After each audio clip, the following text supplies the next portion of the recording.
What's going on, everybody? Good Thursday morning, late morning now. We got the routing guide to do. I'm going to go ahead and do it now, so that way the schedule is clear for later. Partially because I'm doing a show with the Hawk's Nest early, and I just want to remind people again, the show with the Hawk's Nest will start at noon today, not at 8. I know it's a big change, and I know that some people may not be able to make it because of work. But we did a noon show last week and we actually did very well. A lot of people showed up, more than we expected. And we were so happy that we just decided to let's try it again. And if the turnout is consistent and people are showing they can still make it, even though it's midday, we're going to stick with it. And it just seems like people get burned out on football if you try to do a show right after Thursday night football. So maybe that's a thing that I didn't really take into account when we were scheduling that. But anyway, show starts an hour from the upload of this video. So it's going to be me and the Hawks Nest on both of our channels. Going to be talking about the Niners game and the Falcons game. Be there and we'll have some fun. And if you can't catch it, then it'll be available on VOD on both of our channels as well. Excuse me. So, let's do the routing guide now. Just remember, show in an hour. Hope to see you there. All right, so we do have a game tonight, which is why I like to get this video out before the game start. Broncos Saints, that's an easy one. You pretty much stick a knife in the Saints if they lose this game, and if the Saints don't lose this game, that's really, really sad because the Broncos have such a big advantage in this game injury wise. Literally, I'd say a third of the Saints roster was on the injury report this week. They don't have their quarterback. They don't have a bunch of key players on offense and defense. It is really bad for New Orleans. This was a terrible week for them to have a short turnaround, the quick turnaround. So Broncos should win, and if they do, we don't really have to worry about the Saints that much for the rest of the season, I think. They'll be on a 5-game losing streak. They're not that good, and the early season mirage will be over. So that's an easy one. We want the Saints to lose. That gets us to Sunday. We got another London game, Patriots Jaguars. Oh boy. Excuse me. I guess strength of schedule says we want the Patriots to win just because we played them, but that's it.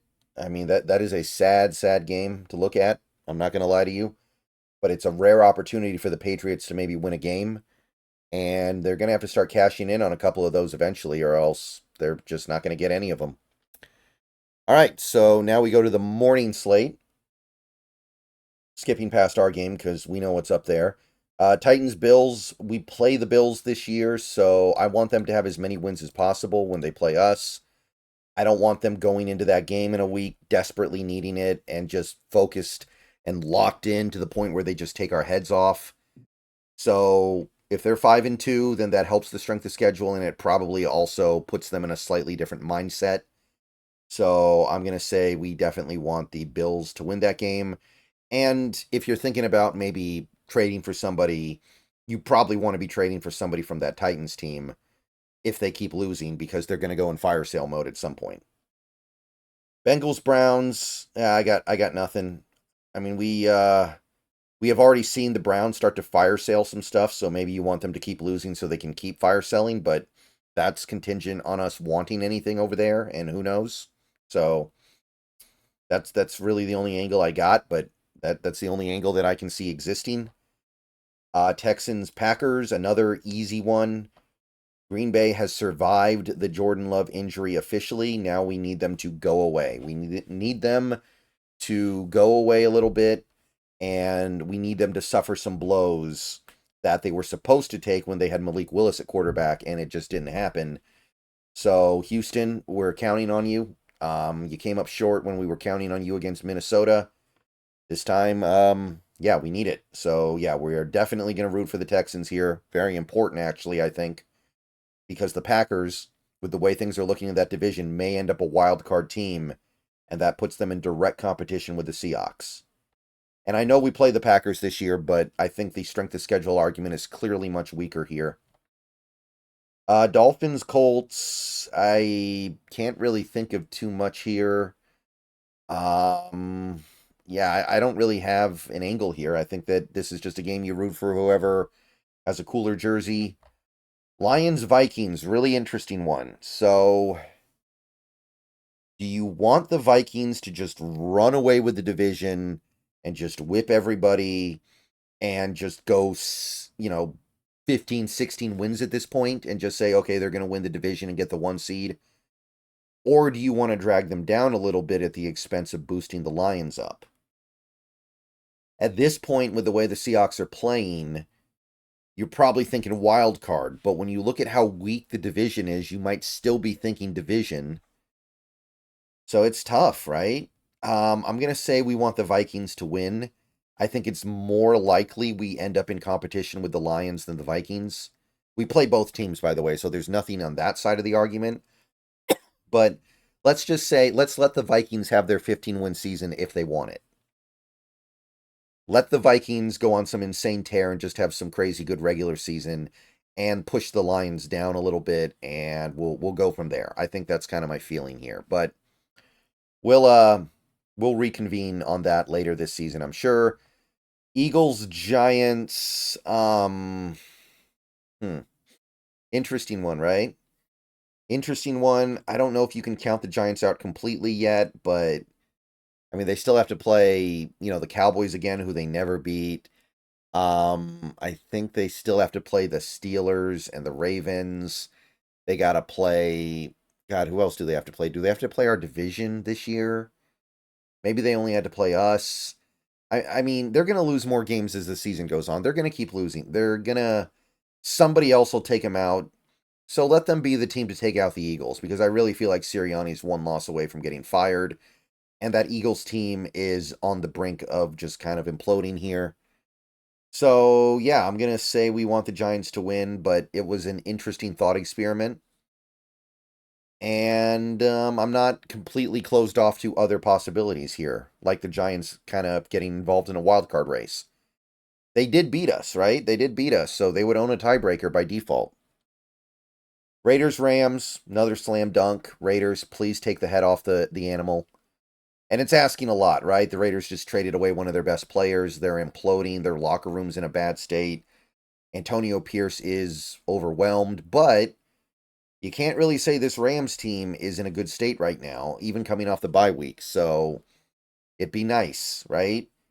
If the Rams lose this game, then I think it's got to be over at that point. I think at 1-5, you can't even talk yourself into it, even though you know they're getting a couple players back. So come on, that would be big for us in the opening of the afternoon slate.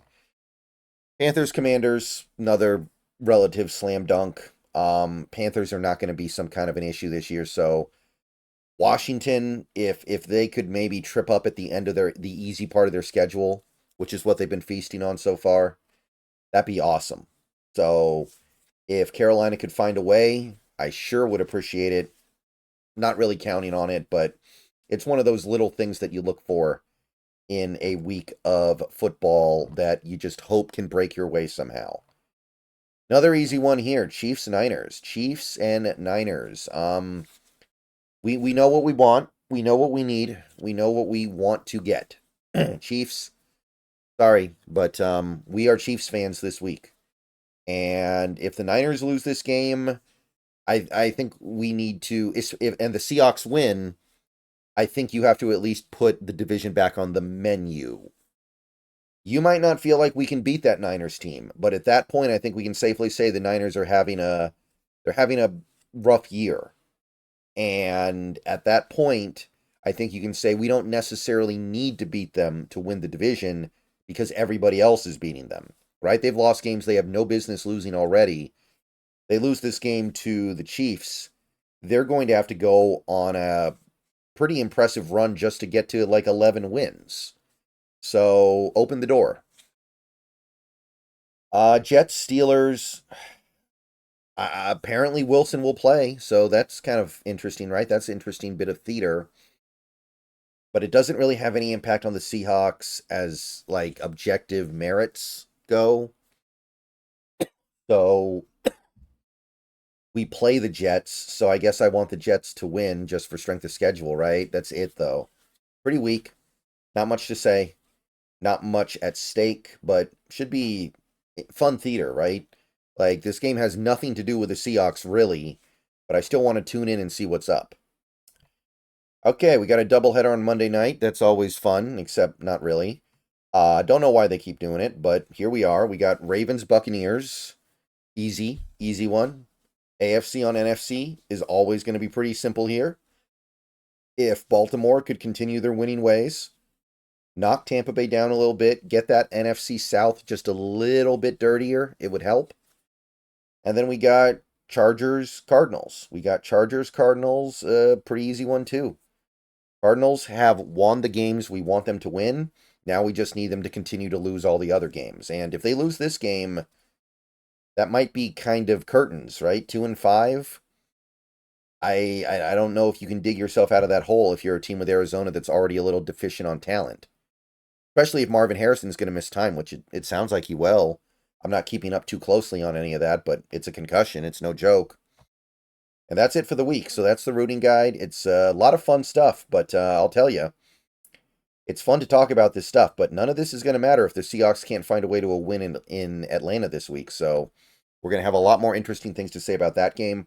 I'll see you guys later. Go Hawks. Let me know what you think down below. Let me know if you see it a different way. See you guys for the stream in an hour.